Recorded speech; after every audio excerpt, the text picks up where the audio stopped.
Alright, grade 12s, we are looking at the second and third CAM drawings. So we are going to learn two additional movements on the CAM displacement graph, of which would be either the simple harmonic or the acceleration and retardation. Let's look at the first one. Note that answer the question 2.1 and 2.2 in this space that you see over here. And the one at the bottom, you're going to use this space, this blank space over there. So if you look at the instructions, basically you need to draw only the CAM displacement graph. This time we're not going to draw the CAM profile. And we have to use a scale of 360 equals 114. And the displacement scale of 1:1, which is going to be the vertical scale. Then you need to label your displacement graph and include the scale as well at the bottom, and that would be for 2 marks during an exam. So let's set up the construction of that CAM displacement graph now. Just to give you a brief explanation of what needs to happen. You're going to start with a horizontal line, and you're going to have a starter point which is going to be 0, and the length from 0 to 360 here will be 114, which you need to measure. And within 114 you need to have 12 spaces. So the calculation that you need to do is 114 divided by 12, which will give you 9.5. So what I'm going to do, I'm going to use my ruler to measure exactly between 9 and 10 millimeters, which is 9.5 right there. And then instead of measuring continuously, I'm going to use my compass and decrease it to that 9.5 and use that to evenly space my degrees apart. So let's do that quickly. Once I've created my 12 spacings, I will take my set square and my t-square and draw vertical lines like that. I will then use my degrees to label each specific line. And then of course you will label that as your CAM displacement graph, as well as the scale. And the scale here is that 360 equals to 114 millimeters. Let's do that using our t-square and our set squares.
now, learners, we're going to look at our motions and the bulleted points in our motions.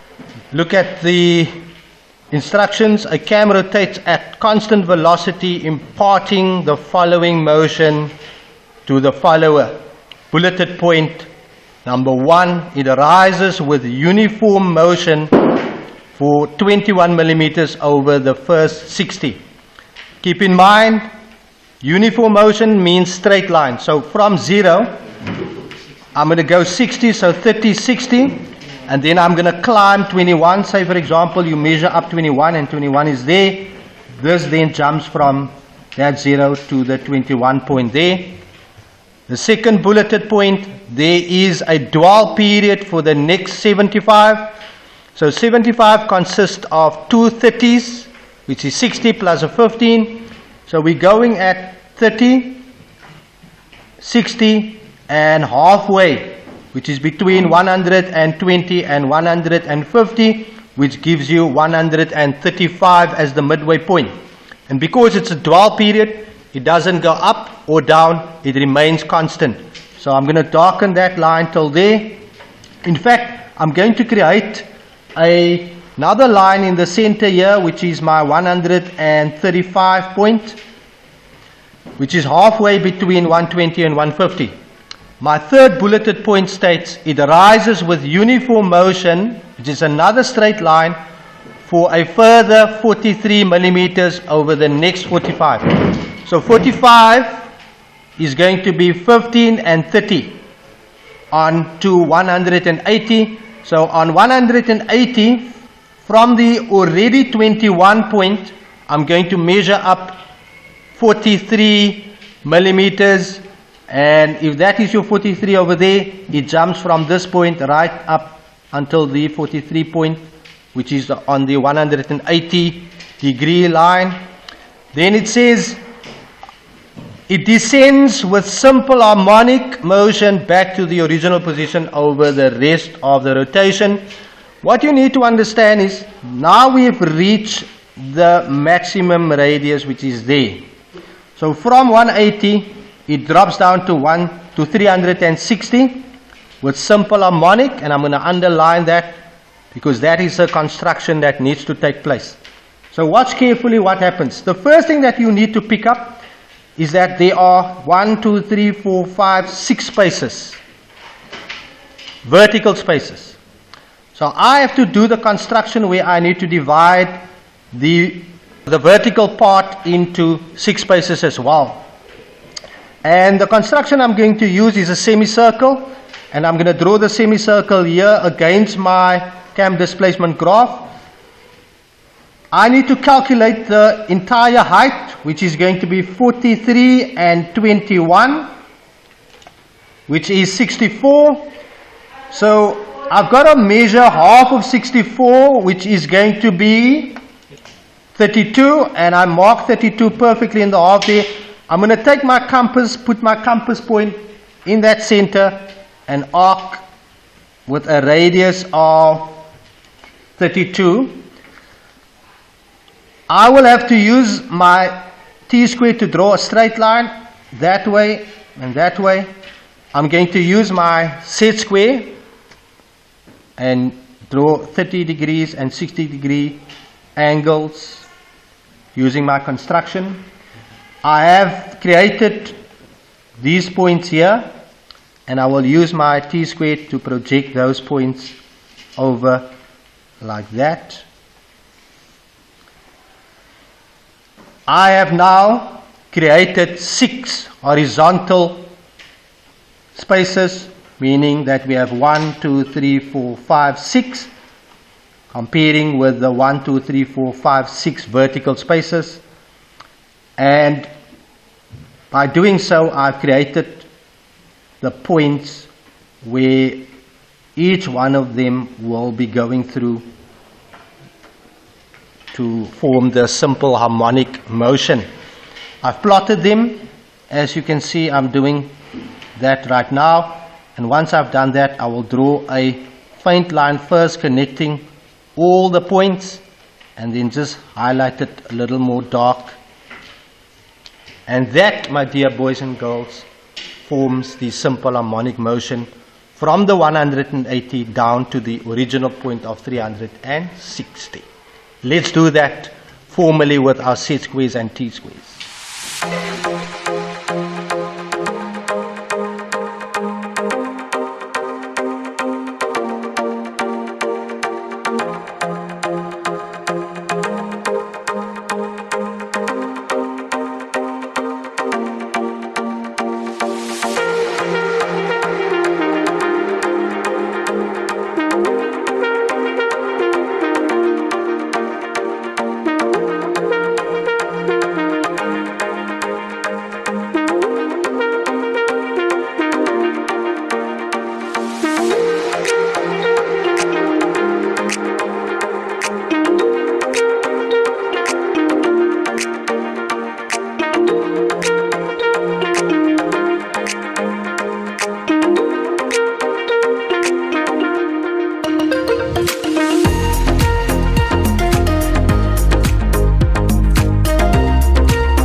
Grade 12, we are looking at the activity at the bottom, and we have another cam displacement diagram which we have to draw. What is given to us is the starting point 0, which is right there in that corner, so we're going to draw a line up and a line horizontally to be able to start our cam displacement graph. We have all our motions here which we're going to look at a little bit later. But the instructions as follow. You need to draw a displacement graph with a vertical scale of 1:1 and a horizontal scale of 360 equals 180, where you basically have to take the 180 and you have to divide that by 12, and we're going to get an answer for that now. And then of course you have to label the displacement graph and indicate the horizontal scale, which is 180 equals to 360, and you need to show all the construction needed to be able to complete the displacement graph. So if you do the calculation of 180 divided by 12, it's going to give you 15 millimeters. So all our spacings will be 15, and we will have 12 spaces of 15 to make up the displacement graph. If you have to look at basically what I'm going to do in a few moments, I'm going to draw a line vertically up and a horizontal line, and I'm going to have spacings of 15, 12 times, that being 4, 5, 6, 7, 8, 9, 10, 11, 12. All my lines are going to go up as previously explained, and then I will have to label my points from 0 to 30 to 60, right up until 360 there. Please make sure that you have 12 spaces. So what I'm going to ask you to do is first to set it up like this, and then we are going to look at the different motions, how the cam follower makes its way from 0 to 360 using different forms of motions. Let's do that now.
Now that we've set up the basis for the cam displacement graph, we are going to look at our motions. And the first bulleted point in our motion says that the follower rises from 0 with uniform, which is a straight line, for 15 millimeters over the first 30. So if you go here and you find for the first 30, it rises by 15, say that is measured up there as 15, and we jump from 0 to that 15. We go back here and we say that the second bullet, there is a dwell period for the next 15. So 15 is half of 30. So we have to create another line here between 30 and 60, which is 45. So we're going to dwell there where the follower doesn't go up or down as a rest period for 15 degrees. If you look at our bulleted point 3, the follower rises with simple harmonic motion for 65 millimeters over the next 135 to the maximum displacement of 80. So now it is indicated that the maximum will be 80. So we are already on 15, so we have to climb another 65 to get to 80. Let's do that. So what I'm going to do is I'm going to draw a faint line like that, and I'm going to count off 135. So if you take the 15 away, which you have there, then it leaves you with 120. 120 would be 4 30s. 1, 2, 3, 4, and that will leave you at a point of 180. So within this space we need to measure up 65. So for example, if that is 65 over there, now the 15 and the 65 will give us a maximum height of 80, as we said. So from this point here, it's going to go up using a simple harmonic motion. So to be able to draw the simple harmonic, we have to take this outside of the graph where we have to take 65 and divide the 65 by 2, and that's going to leave you with 32 and a half. So you're going to measure within the 65 spacing here, 32 and a half. You're going to swing your compass around that specific area here, drawing a line until you get to the 180 line, doing your 30 degrees and your 60 degrees, creating these points on the circumference of the semicircle, and creating your 6 spaces which you need in this area over here. But now of course the 6 parts here, which is going to be 1 here, 2 there, 3 here, 4 there, 5 here and 6 here, will have to meet 6 spaces over here. And you can see that there would be some irregularities in terms of 1, 2, 3, 4 big ones and a small one. So what we need to do, we need to ignore all of these and create our own 6 spaces. So you need to measure from here till there, and by doing so you will have 15, 15, 15, 15, and then a 7.5 here. And if you tally all of that, it will give you 67.5, which is that, and that 67.5 will have to be divided by 6 spaces, which will leave you with 11.25. So we're going to measure 6 spaces here of 11 each. So I'm going to use a different color. So from here I'm going to use the 3 parts here. Each of these will be measured 11, 11, 11, and then I'm going to draw a new set of lines here, which I will be using for my simple harmonic. So this is where we start, and we will plot on the new set of lines where we need to be, and then that will formulate as my simple harmonic motion there. Okay. We then look at our second last bulleted point, where there is a dwell period for 90. So we're going to have 30, 60, 90. It doesn't go anywhere, it's just a straight line. And then from there, we will have our last bulleted point where it says the follower returns with uniform acceleration and retardation to the original position over the rest of the rotation. So from there, it's going to drop down to 360. What we need to realize that we are busy with 1, 2, 3 spaces here, which we need to halve each one to create 6 spaces, because we have to work in 6 and 6 spaces. 6 vertically and 6 horizontally.